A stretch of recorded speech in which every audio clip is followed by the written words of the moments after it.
Just a note, so just a disclaimer, if you've not seen my previous video, which is about basically Windows Defender, why it's bad, make sure to check that video first and come back to this video, because I actually explain how to protect yourself against this type of attack. So make sure to check out that video first. Hey, yo, what up? So in today's video, what I want to do is basically show you how to install Villain. Now, Villain is a backdoor tool.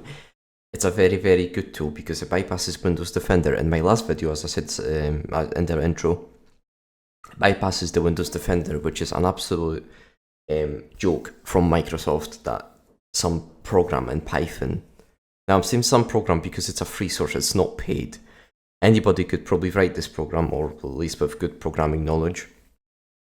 They could probably write this program that bypasses Windows Defender, which is a joke.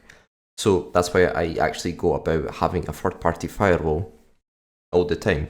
So in the comment section, there's a third-party firewall which will protect your computer at all times.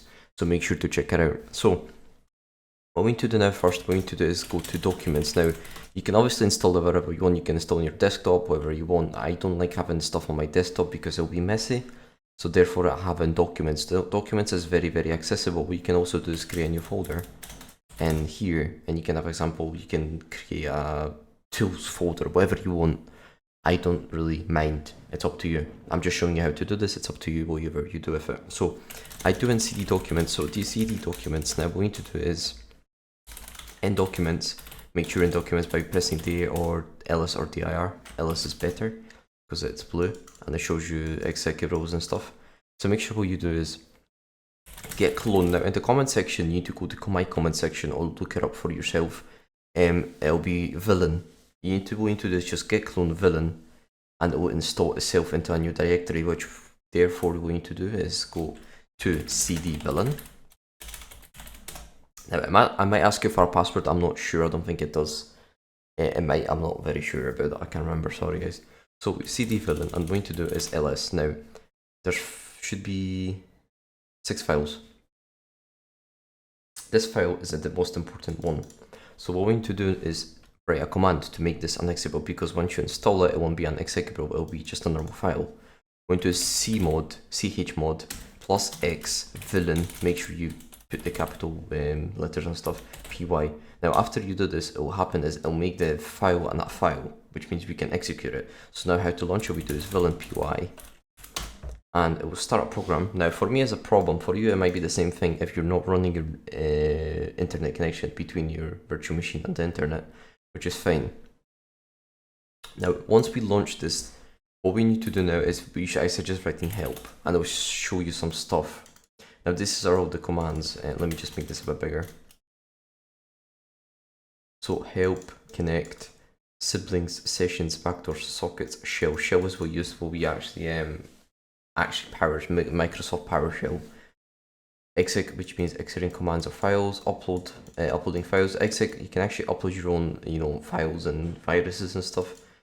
Make sure you don't upload to somebody who you don't have access to. Reset, kill session. Compty shell actually is I've not used it. The reason is because I'm having some problems with GNOME terminal. Repairs. So oh fuck, I didn't want to do that. Kill, repair, ID, command inspector, threads, clear parts. Now these are not really useful commands for right now. So I'll show you how to actually connect to a payload. So what we need to do is generate payload. So we need to raise help generate.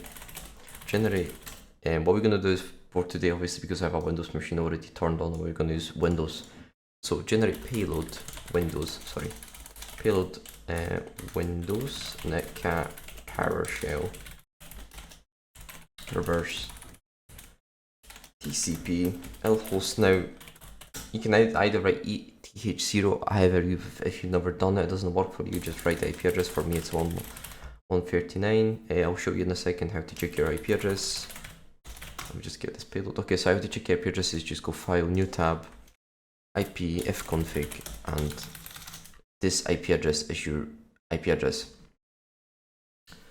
which you need to write, or just write eth0 as you can see here. How to get your IP address? To change your IP address, all you do is just go to right corner, edit connections, VMnet2, IPv4 settings and change the IP address. Now, if you don't know anything about networking, just do what I have, it'll work for you as well. Just make sure your both virtual machines are on the same IP address. So make sure that 192.168.11 is the same IP address, and the last 3 digits or 2 digits or 1 digit is something different. It cannot be the same, because obviously every computer or every device needs a different IP address. Okay, so once we're back into this, what we're going to do now is go to Windows. I'll just change the screen for you. There we go, so we're in Windows now, so what we're going to do is run PowerShell. And make sure your devices are obviously connected, so what we're going to do is ping my device. As you can see, it works. Now what you would usually do is check back and forth, so from Kali to Windows, from Windows to Kali. However, I'm not going to do this because I already know they're connected. Sorry for the voice cracks. So we're in PowerShell. Now what we need to do is Control V. I need to copy this again because it's not working. 2 seconds. Now sometimes it might not work. What you just need to do is run the same command. We just need to press up arrow and it work. So we just need to do this, and as you see in my Kali, it's working. So as you can see, we're connected. Now what we need to do now is just write sessions or backdoors. I recommend sessions. We need to do now connect or shell actually. What does connect do? Does it just connect you? I think I've not actually. Oh no, sorry. You just need to write shell. So shell, and we need session ID. Copy selection. Now remember to copy select. Don't actually press Ctrl C, because if you press Ctrl Shift C, it will terminate your session. That's what we know. That's what we want to avoid. So shell, paste clipboard, connect, and we're connected now. As you can see, we're in the computer, so you can do go desktop, and we can make a directory hacked, and we just create a directory hacked, and we can go to hacked, and we can do something else. We can upload files to hacked, and we can execute files, whatever you want. Now I showed you how to actually. Now I will just show you that actually I have bypassed the firewall. Now it says potentially unprotected, however it is still protecting. Because yeah, as you can see, it's still protecting. Let me just show you. So we're in Windows, as you can see. It says potentially unprotected, but however it's still real-time protection and cloud-based protection and automatic sample assumption. Actually, this doesn't do anything. Sorry, real-time protection is still work, right? As you can see, this helps find and stop malware from installing or running on your PC. Now, it didn't stop, did it? Because I have connection. As you can see, I created a folder, which is bullshit. That's what I'm saying. Windows Defender is absolute dog shit, and you should get a third-party firewall. Now, the 3 I recommend is AVG, Avast, and Malwarebytes. If you would be interested in buying a good firewall, make sure to check my comment section. You're supporting the channel in doing so. So, hope you've enjoyed the video. To be honest, that's it.